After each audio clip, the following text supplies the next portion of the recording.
Eh bien, nous faisons maintenant un saut vers le moment présent, vers le temps présent, avec Thomas Porcher à côté de moi, Jacques Percebois au centre et Jean-Marie Chevalier. Je les présenterai plus avant qu'ils ne parlent.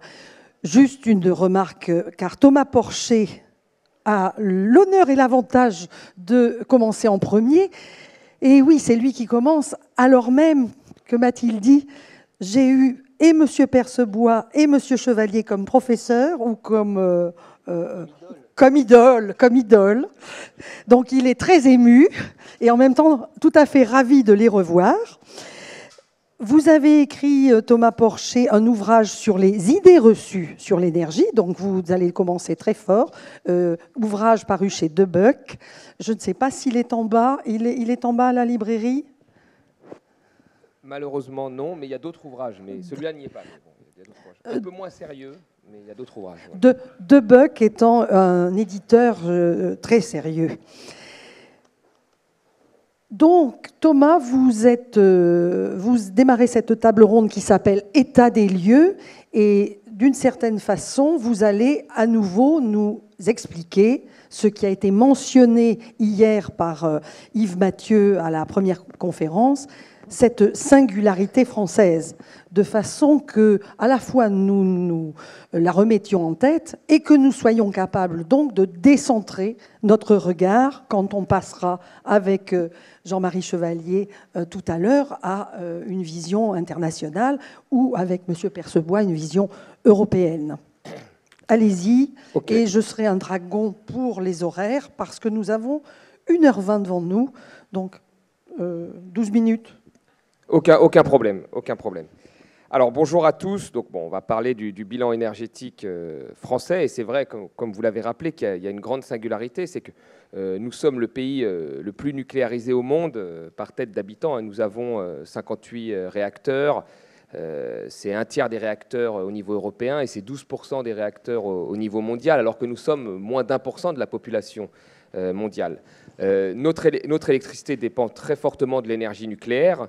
80%, soit 79 à 80% de l'électricité aujourd'hui, c'est du nucléaire. Et nous avons 42%, j'en finirai avec les chiffres, dans notre bilan énergétique d'énergie nucléaire, alors que la moyenne au niveau mondial, c'est plutôt 6%. Donc on a vraiment un bilan énergétique qui ne ressemble en rien à aucun autre pays européen et même à aucun autre pays du monde. Alors moi je trouve ça quand même assez intéressant. C'est qu'on se rend compte aujourd'hui, alors qu'aujourd'hui notre pays veut toujours faire comme les autres. Vous avez vu, il y en a qui disent oui c'est le modèle allemand, enfin, d'autres vont dire oui c'est le modèle anglais, d'autres vont dire oui c'est la révolution des gaz de schiste aux États-Unis. À un moment on a réussi à être quand même un peu original. Non mais c'est vrai, il faut s'en rappeler, on a quand même décidé de choisir quelque chose que d'autres pays, comme par exemple l'Italie, ont refusé de choisir puisqu'il n'y a pas de nucléaire en Italie. Alors, comment on a pu arriver à un tel succès? Parce que finalement c'est un succès.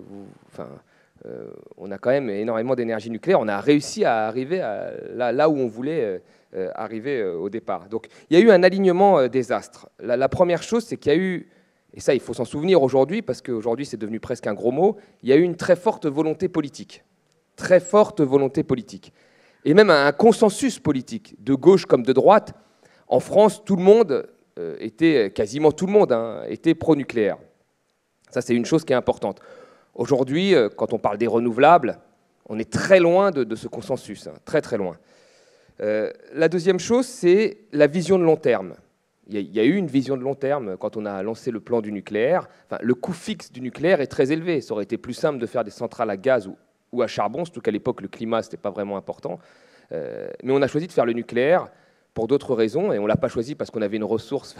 Le nucléaire, ce n'est pas une ressource qu'on a sous le sol, comme le pétrole et le gaz en abondance. On l'a vraiment choisi pour des raisons d'indépendance énergétique. Donc, il y avait un coût fixe très élevé. On a privilégié cette vision de long terme qu'une vision de court terme. Or, aujourd'hui, encore une fois, c'est plutôt la vision de court terme, la vision des marchés qui domine plutôt que la vision politique. Et puis ensuite, pour arriver à ce but d'être plus indépendant et d'avoir énormément de centrales nucléaires qui tournent, on a donné des conditions favorables de développement à nos entreprises, à savoir monopole, donc on les a mis à l'abri de la concurrence, et monopole public, avec le soutien de l'État très fort derrière.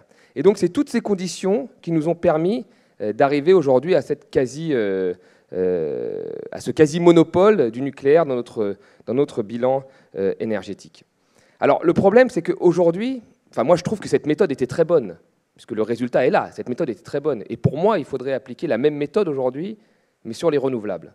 C'est-à-dire qu'il faudrait un État stratège très fort. Alors, se pose la question, déjà aujourd'hui, l'État stratège, ce n'est plus à la mode.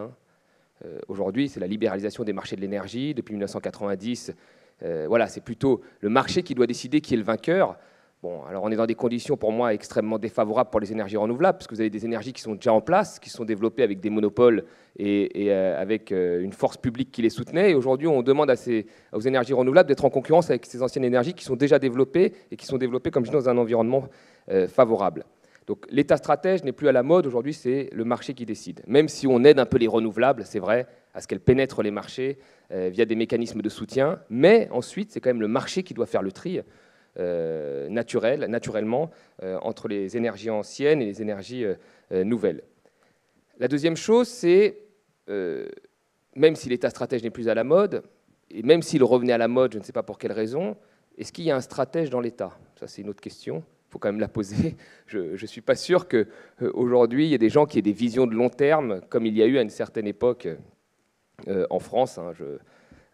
Et je regrette ça, parce que vous savez, l'énergie, on l'a dit hier, l'énergie que l'on va consommer dans 20 ans, c'est celle dans laquelle on investit aujourd'hui. Donc on est obligé d'avoir cette vision de long terme. Je n'ai pas l'impression, même dans des candidats plutôt jeunes, certains ont mon âge, qu'ils aient en termes d'énergie une vision plutôt moderne. Quant au soutien, pour moi, le diesel, le gaz de couche en Alsace et le nucléaire, on n'est pas très moderne, mais bon, ça c'est une autre question. Mais voilà, c'est un point de vue personnel. La dernière chose, c'est qu'aujourd'hui, avec la libéralisation des marchés, on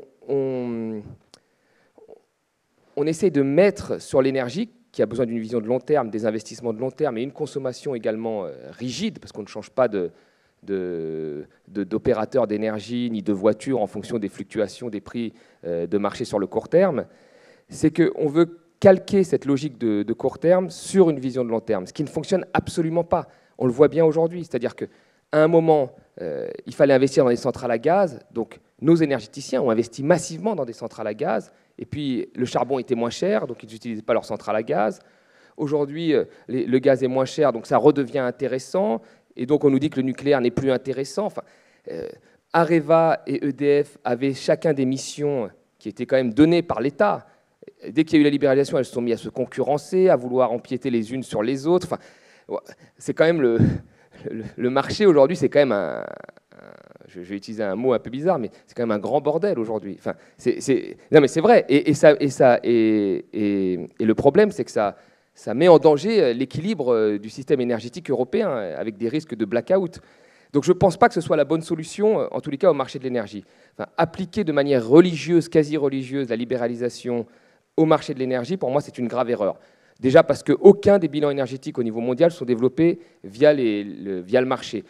Le marché n'aurait jamais choisi le nucléaire comme énergie gagnante à l'époque où on l'a développé, alors que la vision de long terme l'a rendu de fait gagnant, puisqu'on a eu l'énergie la moins chère, et je crois qu'encore elle fait partie des moins chères, mais on a eu l'énergie la moins chère pendant très longtemps au niveau européen.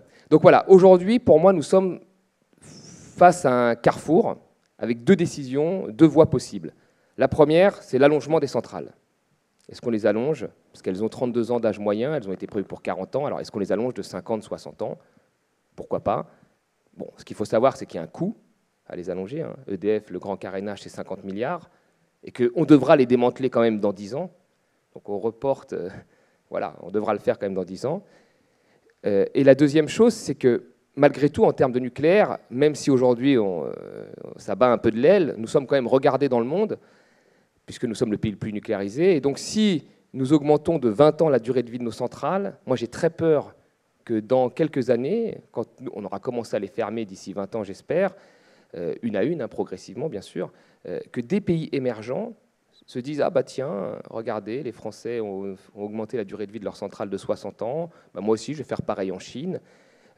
alors que les standards au niveau... Il n'y a pas de standard de sécurité au niveau mondial, hein, puisque la Chine et les États-Unis l'ont refusé.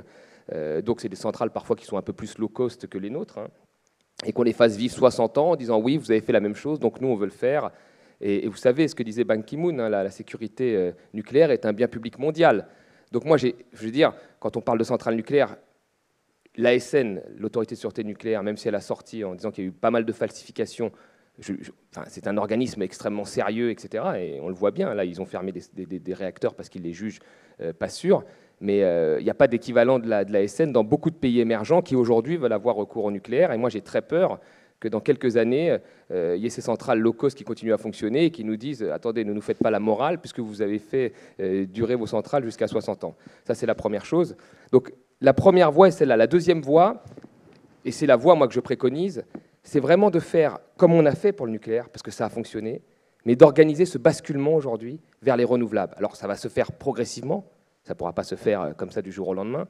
Ça doit se faire en se coordonnant avec les autres pays européens pour respecter justement ces équilibres, parce qu'on échange pas mal d'électricité avec nos voisins. Donc il ne faudra pas le faire comme l'Allemagne qui va comme ça en se disant tout le monde est derrière moi pour me filer l'énergie dont j'ai besoin et qui prévient personne et qui y va très rapidement. Il faudra vraiment le faire de manière coordonnée et progressive et avec cet état stratège, cette vision de long terme pour qu'on puisse avoir un bilan énergétique beaucoup plus équilibré et avec une part plus grande aux renouvelables et pour qu'on puisse être, comme on l'a été dans le nucléaire, parce que ça a fonctionné à un moment, mais il faut se renouveler, des champions des renouvelables dans le monde.